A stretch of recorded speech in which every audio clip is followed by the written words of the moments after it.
अस्सलाम वालेकुम मतीउल्लाह जान MJ TV इस्लामाबाद के कन्वेंशन सेंटर में हम मौजूद हैं।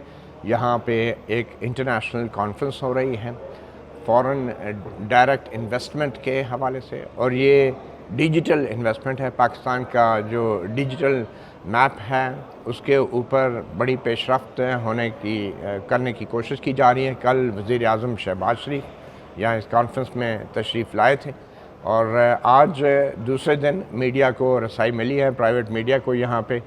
और आज हम बात करेंगे इस कॉन्फ्रेंस के जो मुंतज़म आला हैं, जो चीफ़ एग्ज़ेक्टिव हैं, मोहम्मद मौज़म शहबाज साहब, और जो कि एक प्राइवेट कंसल्टिंग कंपनी है। उन्होंने ये फ़ॉरेन डिजिटल डायरेक्ट इन्वेस्टमेंट की ये कॉन्फ्रेंस मुनक़्क़द की है। इनसे जानते हैं कि इस कॉन्फ्रेंस के मकासद क्या हैं और कल का दिन जो है किस हद तक इस कॉन्फ्रेंस के मकासद हासिल हो सके।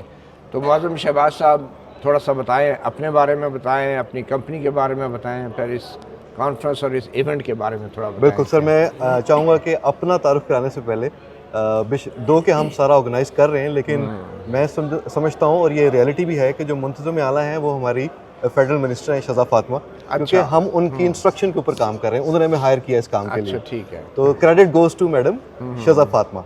और कमिंग बैक अब अपने तारुफ के ऊपर सर, मेरी जो कंपनी है नकीब्स, हम लोग event management, software development, marketing, video production, इन तमाम चीज़ों में काम करते हैं। तो ये वाहिद इवेंट है जिसमें हमें हमारे कंपनी के 400-500 स्किल्स को इकट्ठा यूटिलाइज़ करने का मौका मिला है। अच्छा। और ये जो कॉन्फ्रेंस है सर, इसके बारे में थोड़ा सा आपकी ऑडियंस को अपडेट कर दूँ। ये digital foreign direct investment forum है जो कि फ़र्स्ट टाइम पाकिस्तान में मुनक़्क़िद हो रहा है। इसके जो होस्ट है is ministry of IT and telecom, government of Pakistan. Pakistan software export board उसको एग्जीक्यूट कर रहा है उनके बिहाफ पे। और इसके अंदर जो कोलैबोरेशन है वो है डिजिटल कॉपरेशन ऑर्गेनाइजेशन के साथ। DCO 2020 में it came into being at world economic forum. ये आप समझ लें कि डिजिटल लैंडस्केप का वर्ल्ड इकोनॉमिक फोरम है DCO। इस वक्त इसके 16 मेंबर स्टेट्स हैं, उसमें से Pakistan is one of the founding members. और नेक्स्ट ईयर 2026 में DCO की जो प्रेसिडेंसी है वो पाकिस्तान के पास आ रही है। And DCO stands for digital cooperation organisation. Digital cooperation organisation. इसके 16 मेंबर स्टेट्स हैं, Pakistan is one of the founding members. ठीक है। और ये उनकी कोलैबोरेशन में। और उसमें मेजर कंट्रीज कौन कौन सी? उसमें सर पाकिस्तान है, सऊदीया है, कतर है, ग्रीस है, केनिया है, एक लंबी फहरिस्त है। अच्छा, जो मेन कंट्रीज हैं यूरोपियंस और अमेरिका या जापान, उसमें वो अभी उनका प्रोसेस में है। अच्छा, अभी 16 मेंबर स्टेट्स हैं। ठीक। और इसकी जो सेक्रेटरी जनरल है हर एक्सीलेंसी दीमा अल याहिया, वो भी आई हुई हैं। कल वो सारा दिन यहाँ पे कौन थी। सी कंट्री से? सऊदीया से। अच्छा, क्योंकि इनका जो हेड ऑफिस है वो सऊदीया में। ठीक है। और इस वक्त जो हमारे फ्रेंडली नेशंस हैं वहाँ से 11 मिनिस्टर्स एंड डिप्टी मिनिस्टर्स भी आए हुए हैं। Great participation. और तकरीबन 70 से 80 इंटरनेशनल हमारे पास डेलीगेट्स हैं, स्पीकर्स हैं। उसके अलावा मोर देन 50 हमारा पाकिस्तानी डायस्पोरा है। कोई बड़ी कंपनियों के नाम जो यहाँ पे इस वक्त रिप्रेजेंटेड है? सर इस वक्त रशिया से रसोफ है, फिर वेंचर कैपिटल की बहुत ज़्यादा कंपनीज हैं जिन्होंने इसमें इन्वेस्ट किया। पाशा का इसमें बहुत बड़ा रोल रहा है इनको सारा फैसिलिटेट करने में, Pakistan software board export board के साथ मिलकर। और इसमें सर एक मज़े की जो चीज़ है ना वो ये है कि इससे पहले जो कुछ डिफरेंट चीज़ें होती हैं कि वो अनाउंसमेंट्स होती हैं या MOUs होते हैं, यहाँ पे एग्रीमेंट्स हुए हैं। कुछ MOUs भी हैं लेकिन ज़्यादा एग्रीमेंट्स हैं, विच मीन्स के जो अनाउंस किया गया है, कल $673 मिलियन की अनाउंसमेंट हुई है। तो वो जेन्युइन एक कमिटमेंट है जो कि पाकिस्तान में आ रही है। ठीक है। तो एग्रीमेंट के बारे में बताएं कि सबसे बड़ा एग्रीमेंट क्या हुआ और किससे हुआ? सर सबसे बड़ा जो एग्रीमेंट है वो रशियन हमारी जो बिजनेस ट्रेड एसोसिएशन है उनके थ्रू रसोफ कंपनी है, उनका $500 मिलियन का हुआ। तो ये है क्या सर? इसमें पाकिस्तान की जो डिजिटल लैंडस्केप है उसके अंदर उनकी इन्वेस्टमेंट होगी पाकिस्तान के लोकल पार्टनर्स के साथ मिलके। यहाँ पे वो HR डिजिटल के लैंडस्केप के किस फील्ड में और किस कंपनी के साथ उनका एग्रीमेंट हुआ है? सर मेनली इसको पाशा लीड कर रहा है जो पाकिस्तान सॉफ्टवेयर हाउस एसोसिएशन है। फिर पाशा की 7 मेंबर कंपनीज हैं उनके साथ। तो इसको ओवरऑल वो करेंगे क्या? रशियन जो ताजर हैं या बिजनेसमैन हैं, कम्युनिटी है, वो पाकिस्तान के अंदर इस वक्त देखिए हमारी जो क्योंकि एग्रीमेंट हुआ है ना तो स्पेसिफिक चीज़ों के लिए होता है। मैं आपको उसमें देखें इस वक्त जो लोगों को चाहिए इंटरनेशनल वो ये है कि पाकिस्तान में जो यूथ है उनके पास स्किल्स हैं, टेक्निकल स्किल्स हैं, वो ट्रेंड हैं, उनमें टैलेंट है। और फिर जब वो कंपैरिजन करते हैं टैलेंट की प्राइस को, क्वालिटी को, तो पाकिस्तान जैसा कंट्री उनको ज़्यादा सूट करता है। सो दे वांट कि उनके यहाँ पे ऑफिसेज ओपन हो, यहाँ पे उनका स्टाफ पाकिस्तान के अंदर हायर किया जाए। मसलन क्या हो, फॉर एग्जांपल मैं आपको एक और बताता कॉल हूँ। सेंटर्स होंगे या क्या होंगे? सर कॉल सेंटर तो एक चीज़ है ना, वो एक हाँ। लेकिन यहाँ पे प्रोडक्ट्स भी बनेंगी। अब आईटी के प्रोडक्ट्स हैं, उसके अंदर रिसर्च भी होगी, सॉफ्टवेयर्स भी डेवलप होंगे, एप्लीकेशंस भी डेवलप होंगी, एआई के ऊपर काम होगा, एआई की एप्लीकेशंस आएंगी। तो वो चाहते ये हैं कि ये सारा काम पाकिस्तान से हो। अच्छा। पाकिस्तान का जो टैलेंट है उसके ऊपर वो उसकी रिलायबिलिटी है। अभी तक जो काम किया जा रहा है, गवर्नमेंट ने जो काम किया है टैलेंट डेवलपमेंट के ऊपर, स्किल्स के ऊपर, उसके ऊपर उनका ये फेथ है कि जो हमें प्रोडक्ट मिल रही है वो अच्छी मिल रही है। ठीक है। तो हमें अच्छा, लास्ट ईयर जो डायरेक्ट इन्वेस्टमेंट थी डिजिटल लैंडस्केप में पाकिस्तान की, वो कितनी थी और सर क्या कंपैरिजन? इस वक्त कंपैरिजन में देखें तो 28% जो है वो ईयर, आप उसको जब देखते हैं एक क्वार्टर को पिछले क्वार्टर के साथ कंपैरिजन करते हैं तो 28% का इजाफा है। इस साल वी आर एक्सपेक्टिंग कि जब ईयर क्लोज होगा तो इट वुड क्रॉस 4 बिलियन का mark for the first time. और लास्ट ईयर क्या था वैसे? Last year I think it was, I am not sure क्योंकि वो Pakistan software export last quarter का क्या आपने एग्जैक्ट फिगर्स मेरे पास नहीं है, ठीक है। That are with the Pakistan software export ठीक है, बोर्ड। ठीक है। लेकिन जो मुझे रफली याद है 2.6-2.8 बिलियन डॉलर लास्ट टाइम थे, तो इस दफ़ा 28-30% उसके इंक्रीमेंट के साथ it would go beyond 4 billion dollars. ठीक है। आप ये बताएं कि पाकिस्तान में जो डिजिटल लैंडस्केप है उसके बड़े चैलेंजेस दरपेश हैं। उसमें हम सुन रहे हैं ट्विटर तो बैन है, आप एक्सेस नहीं कर सकते। आप भी जो कैंपेन चल कराते हैं वो भी इलीगली वीपीएन के थ्रू आप लोग ट्विटर एक्सेस करते हैं, गवर्नमेंट भी, वज़ीर आज़म भी। और फिर यूट्यूब की एक्सेस भी बड़ी रिस्ट्रिक्टेड हो रही है, फायरवॉल पाकिस्तान में लगा दी गई है। तो इस तरह के माहौल में foreign direct investment digital landscape के ऊपर कैसे मुमकिन होगी? अच्छा सवाल है इसमें सर। जो फायरवॉल का जहाँ तक क्वेश्चन है, मैं खुद भी, मेरा ताल्लुक भी आईटी से, and I am from the private sector, I am not representing government, तो हम खुल के बात नहीं, कर ज़ाहिर सकते बात है, हैं, बिल्कुल राइट? सही है। तो इसमें फायरवॉल बहुत से दुनिया के बड़े कंट्रीज़ में उन्होंने लगाई हुई है। ये कोई नई बात नहीं है कि सिर्फ पाकिस्तान कर रहा है। ऑलरेडी जैसे सऊदीया में सबसे ज़्यादा टफ शायद उधर है, अमेरिका में भी लगी हुई है, दे कैन आइडेंटिफाई पीपल। उसका पर्पस क्या होता है? उसका पर्पस सर ये होता है कि आप कंटेंट की मॉनिटरिंग कर सकें। जैसे आप समझ लें कि जैसे बॉर्डर पे ह्यूमन, जब आप वो इमिग्रेशन होती है तो आप ये समझ लें कि इसको अगर मैं आसान ज़ुबान में कह लूँ कि ये डाटा की इमिग्रेशन चेक हो रही है, पासपोर्ट वगैरह सारा से, क्योंकि यू नेवर नो कि इसको कल को टेररिज्म एक्टिविटीज़ के लिए इस्तेमाल किया जा सके। तो firewall is good, it's for the security of the your own country data. लेकिन अब उसके ऊपर जो इश्यूज आए, I think with time those are being addressed. सिर्फ आई थिंक ये हो सकता है कि मे बी कि हमने उसको बहुत रैपिड कर लिया, उसको शायद फेस टू फेस कर लेते, लेकिन I think it is now working. अब जो आईटी कंपनीज क्योंकि आई हुई हैं, दे आर हैप्पी, इस वक्त कोई मेजर कंप्लेन नहीं है। मुल्क में डिजिटल लैंडस्केप के ऊपर फ्रीडम ऑफ एक्सप्रेशन की जो सिचुएशन है और फायरवॉल और ट्विटर के ऊपर जो बैन है और जो कवानीन है पाकिस्तान के अंदर पीका से रिलेटेड, तो ऐसी सिचुएशन में क्या डिसइंसेंटिव है और क्या मुश्किलात हैं फॉरेन इन्वेस्टर्स को पाकिस्तान में लाने के लिए? सर फॉरेन इन्वेस्टर का जो ताल्लुक है वो 2-3 चीज़ें हैं। उसका फ्रीडम ऑफ एक्सप्रेशन या उससे कोई कंसर्न ताल्लुक नहीं है। अच्छा। अच्छा। उसको जो चीज़ चाहिए, उसको चाहिए कि मुझे पैसा चाहिए उसको। मुझे पाकिस्तान में 2-3 चीज़ें सर, मैं वन बाय वन। क्या मुझे टैलेंट मिल रहा है, क्या मैं उसके ऊपर ट्रस्ट कर सकता हूँ, नंबर 1। नंबर 2, क्या मुझे जो क्वालिटी मिल रही है वही बात टैलेंट से रिलेटेड है। और फिर दूसरा जो मेरे से कमिटमेंट की जा रही है वो पूरी हो रही है। मुझे जो इंटरनेट की फैसिलिटी उनके मुताबिक, उनकी कनेक्टिविटी, वो एक उनका है कि क्या मुझे वो ऑनलाइन टाइम मिलेगा। उसको इन्होंने क्या किया हुआ है कि फिर आईपीज़ को वाइट लिस्ट कर दिया हुआ है गवर्नमेंट ने बहुत से लोगों को। जो कंपनीज हैं जो आईटी सेक्टर में हैं, उनसे अब इन्होंने पीटीए ने आईपी की रजिस्ट्रेशन स्टार्ट की है, इवन फ्रीलांसिंग की भी, फ्रीलांसर्स की भी। तो होता क्या है कि अगर आप आईपी को एक दफ़ा वाइट लिस्ट करवा लेते हैं तो फिर वो आपके वो चैलेंजेस नहीं रहते। ये वो है प्रोसेस उन्होंने बना दिया हुआ है। फिर जो उनके सर 2 मेजर कंसर्न है इंटरनेशनली, अगर मैं और आप इन्वेस्टर हों तो हम ये सोचेंगे कि मेरा इस मुल्क में क्या ओनरशिप मैं ले सकता हूँ 100% काम की। जैसे हम किसी और दूसरे मुल्क जाते हैं तो कहते हैं नहीं जी 50% पार्टनर्स हम होंगे और ये होंगे। तो कल जो डॉक्यूमेंट्री भी हमने चलाई है उसमें SCCP के हमने चेयरमैन साहब के भी इंटरव्यू इसलिए रिकॉर्ड करवा दिया, प्ले किया कि जितने फॉरेन इन्वेस्टर्स आए हुए हैं उनको पता चले कि पाकिस्तान गवर्नमेंट क्या स्टेप्स ले रही है। तो SCCP जो है उन्होंने ऑफकोर्स उसके ऊपर मिनिस्ट्री ऑफ फाइनेंस और उनका वो सारा एग्जीक्यूशन है, क्रेडिट उन्हीं को जाता है, SCCP is just a department. तो उसमें उन्होंने बताया कि जी हम अब 100% फॉरेन डायरेक्टर्स को शेयर होल्डिंग दे रहे हैं, ये पहली दफ़ा हुआ है। फिर दूसरा उन्होंने रास्त को कनेक्ट कर दिया, आई थिंक साकरा के नाम से इनका प्लेटफॉर्म है, if I am not wrong, नाम के स्पेलिंग का ऊपर नीचे हो सकता है। उसमें क्या है कि पाकिस्तान से इन्वेस्टमेंट के बाद जो रिटर्न है, ये सबसे बड़ा चैलेंज था पहले इन्वेस्टर्स के लिए कि वो वापस कैसे लेके जा सकता है। अब उसको उन्होंने हैसल फ्री बना दिया कि यू इन्वेस्ट, आपके जितने रिटर्न्स आ रहे हैं, जो आपको प्रॉफिट आ रहा है, अब आप उसको आसानी से वापस लेके जा सकते हैं। तो ये क्या, ये दो कंसर्न्स होते हैं मेन। तो इससे पाकिस्तान को क्या फ़ायदा होगा? 100% ओनरशिप फॉरनर्स की होगी, सारा मुनाफा भी वो बाहर लेके चले जाएंगे और जब चाहेंगे यहाँ पे पैकअप करके गायब हो जाएंगे। तो ये किस किस्म का इंसेंटिव है? क्या इसमें कोई एश्योरेंसेस हैं, कोई गारंटीज़ हैं कि जो एम्प्लॉयमेंट है वो गारंटीड होगी, लोकल एम्प्लॉयमेंट? सर 100% से मुराद ये है कि तो उसमें डायरेक्टर्स हैं, लोकल डायरेक्टर्स भी होते हैं साथ, तो 100% शेयर होल्डिंग की एक ऑप्शन है। ऑफ कोर्स गवर्नमेंट जो है उसकी ड्यू डिलिजेंस तो करेगी कि जो 100% लेना चाह रहा है। फिलहाल तो जो हो रहा है इस वक्त करंट DFTA के अंदर, ये जो इस फोरम पे भी हुआ है, वो एग्रीमेंट्स हुए हैं। अभी तक कोई इस तरह की चीज़ अभी सामने नहीं आई कि किसी ने 100% ओनरशिप जो है वो मांगी हो।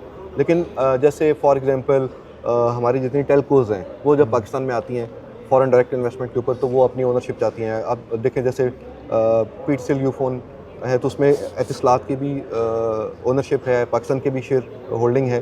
तो अभी तक तो ये जो फार्मूला है वो लोकल इंटरनेशनल के साथ चल रहा है। बट ऑफ कोर्स जो इन्होंने फैसिलिटी दी है वो ड्यू डिलिजेंस करके ही दी होगी, और उसकी वो फर्दर जब उसको प्रोसेस करेंगे और उसकी सारी जो भी निटिग्रिटीज़ हैं वो तो गवर्नमेंट उसके ऊपर बेहतर जवाब दे सकती है। अच्छा, सोशल मीडिया जो प्लेटफॉर्म्स हैं उनका एक बड़ा अहम रोल है डिजिटल लैंडस्केप के हवाले से। अगर कोई इन्वेस्टमेंट भी करना चाह रहा है तो पाकिस्तान में सोशल मीडिया प्लेटफॉर्म्स की एक्सेसिबिलिटी जो है वो बड़ी क्रूशल हो जाती है, क्योंकि उसमें मार्केटिंग भी आ जाती है। बहुत से पूरे बिजनेस प्लान जो है सोशल मीडिया के ज़रिए होते हैं, और वैसे भी ये डिजिटल इन्वेस्टमेंट की हम बात कर रहे हैं। तो पाकिस्तान के अंदर जो इस वक्त सोशल मीडिया की सूरत हाल है, आप समझते हैं कि ये एक्सेसिबिलिटी जो है वो 100% गारंटीड है सोशल मीडिया की, और ख़ास तौर पे जो फॉरेनर्स हैं और जो ओवरसीज़ पाकिस्तानीज़ हैं उनका क्या रोल इसमें हो सकता है? अच्छा, ये बड़ा अच्छा सवाल है। इसको मैं इस तरह से आंसर करना चाहूँगा कि इट डिपेंड्स कि आपका पर्पस क्या है। अब जैसे मैं एक प्रोफेशनल हूँ, एक कंपनी का CEO हूँ, मेरे एम्प्लॉयज़ हैं, मेरा एक अपना काम है, तो मेरे लिए अभी तक मुझे सोशल मीडिया की जो भी इश्यूज़ हैं मुझे उसने तंग नहीं किया, क्योंकि मेरा पर्पस डिफरेंट है। मैंने सोशल मीडिया को कंपनी की प्रमोशन के लिए इस्तेमाल करना है, मैंने उसको डिफरेंट तरीके से यूज़ करना है। मैं सोशल मीडिया का यूज़र उस तरह से नहीं हूँ जिस तरह एक स्टूडेंट है या कोई दूसरा बंदा, या जैसे आप मीडिया पर्सनल हैं, आप यूज़ करते हैं, या पॉलिटिशियन है, तो आपका चैलेंज डिफरेंट है, मेरा इस्तेमाल उसका डिफरेंट है। आपका काम तो पैसा कमाने से है ना, राइट है। मतलब जो वैल्यूज़ है, फंडामेंटल राइट्स हैं, फ्रीडम ऑफ स्पीच है, उससे आपका कोई ताल्लुक एज अ बिजनेसमैन, आपका कोई as a business openly speaking, मेरा अगर मैं बिजनेस की बात करूँ, यूज़ है, ठीक है, मैं at the end of the day maybe I want to express something, maybe, but at the end of the day मैंने अपनी कंपनी को देखना है, मैं उसमें बिजी हूँ, मेरी मसरूफियत, मेरा फोकस जो है वो। लेकिन आप ये समझते हैं कि ये जो फ्री स्पीच है या फ्रीडम ऑफ एक्सप्रेशन है, ये आपके बिजनेस के लिए रेलेवेंट नहीं है? रेलेवेंट नहीं। अच्छा, इट्स नॉट रेलेवेंट। आपकी कंपनी को इस इवेंट के लिए कैसे शॉर्टलिस्ट किया गया? सर, जो पेपरा का प्रोसेस होता है प्रोक्योरमेंट का, अच्छा, उसमें से हमें प्री क्वालिफाई किया गया। प्री क्वालिफाई करने के बाद उसमें आई थिंक 8-9 कंपनियां थी। अच्छा, फिर उसमें से 3 प्री क्वालिफाई हुई, फिर 3 के बाद उसमें से जो बिडिंग का प्रोसेस होता है फर्दर कॉस्टिंग। पहले कभी आपने कोई ऐसा इवेंट करवाया है? सर, इवेंट्स हमने बहुत से करवाए हैं। मेरी कंपनी जो है वो प्रोफेसर फिलिप कॉटलर, जो दुनिया का बड़ा मशहूर नाम है, हम उसके एक्सक्लूसिव कंट्री पार्टनर भी हैं पाकिस्तान में, बल्कि हमने उनके साथ मिलके, अब आपको बड़ा अच्छा लगेगा, उनकी एक बुक है प्रिंसिपल्स ऑफ मार्केटिंग, तो हमने उनसे रिक्वेस्ट की कि हम इसको अगर पाकिस्तान में पब्लिश करें लोकल केस स्टडीज़ के साथ, क्योंकि हमारे बच्चे जो यूनिवर्सिटी में पढ़ते हैं वो कंटेंट तो आपका पढ़ लेते हैं, लेकिन जो मिसालें हैं वो अमेरिकन होती हैं। तो सर, हमने essentials of modern marketing book नकीब्स एंड कॉटलर की कोलैबोरेशन से हमने करवाई, और फिर उनके साथ मिलके हमने डिजिटल समिट्स भी करवाई, जिसमें प्रीवियस गवर्नमेंट में जो हमारे प्रेसिडेंट थे डॉक्टर अलवी साहब, ही वाज आल्सो स्पीकर, दुनिया के 8-9 कंट्री से, बांग्लादेश की प्राइम मिनिस्टर भी थी, उसको हमने 130 कंट्रीज़ में रन किया इन कोलैबोरेशन विद कॉटलर। फिर उनसे पाकिस्तान में उनकी डेलीगेशन को बुलवा के उनके ऑथर्स को लाहौर में वो डेड वर्ल्ड मार्केटिंग समिट। इसके अलावा टेलकोस के साथ हमारी एक जेवी कंपनी है, हमारी एक ग्रुप की कंपनी है द ब्रांड बस के नाम से, TBB। तो टेलकोस के समझ लें कि मेजॉरिटी ऑफ द इवेंट्स हम लोग करवाते हैं इनकी। यहाँ पे पाकिस्तान में लॉन्चेस जितने बड़े मोबाइल फ़ोन कंपनीज़ हैं उनकी पाकिस्तान में लॉन्चेस इवन ओवरसीज़ में जो होती हैं, थाईलैंड में, इवन अब जर्मनी में हमने इवेंट्स करवाए हैं, तो हमारा अच्छा एक्सपीरियंस है उसके अंदर।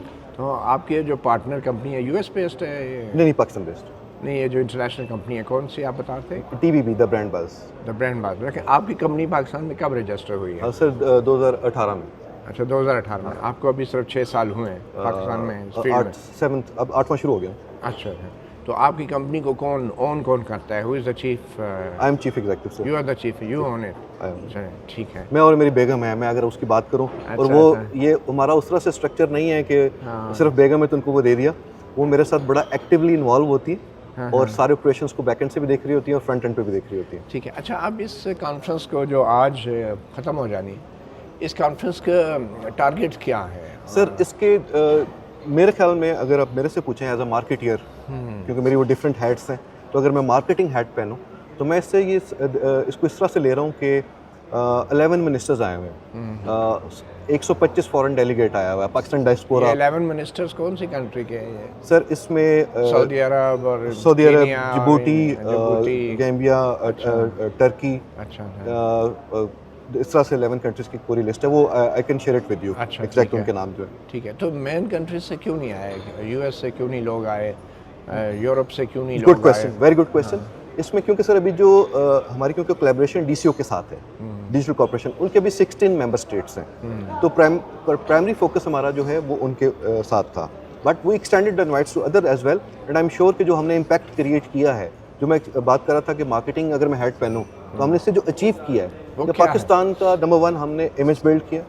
हमने पाकिस्तान में 125 लोगों को होस्ट करके फॉरेनर्स को, 11 मिनिस्टर्स को ये एक इमेज दिया है कि Pakistan is a safe country, it's right time to invest in Pakistan, considering कि जो पाकिस्तान की यूथ है टैलेंटेड, वो स्किल्ड है, हमारी कंपनीज रेडी हैं, पाकिस्तान सॉफ्टवेयर जो एसोसिएशन है उसकी रिप्रेजेंटेशन है पाकिस्तान सॉफ्टवेयर एक्सपोर्ट बोर्ड के साथ, तो एक पब्लिक प्राइवेट पार्टनरशिप के साथ इंटरनेशनल इन्वेस्टर्स को हम होस्ट करने के लिए तैयार हैं। ये हमने मैसेज दिया है। फिर जो इन्वेस्टमेंट पाकिस्तान में आई है उसने उसी चीज़ को जो हम अचीव करना चाह रहे थे उसको फर्दर वैलिडेट किया है। तो ये 2 पर्पस मैं कहूँगा कि हमने से achieve अच्छा, ये टेलीकॉम इंडस्ट्री के अगर आप देखें तो ये तो बहुत पहले से पाकिस्तान में मौजूद है। अब बहुत सा जो क्लेम किया जाता है इन्वेस्टमेंट, वो टेलीकॉम इंडस्ट्री के थ्रू पाकिस्तान में बहुत पहले से आई है, और उसको भी एक डिजिटल लैंडस्केप की इन्वेस्टमेंट में कैलकुलेट किया जाता है।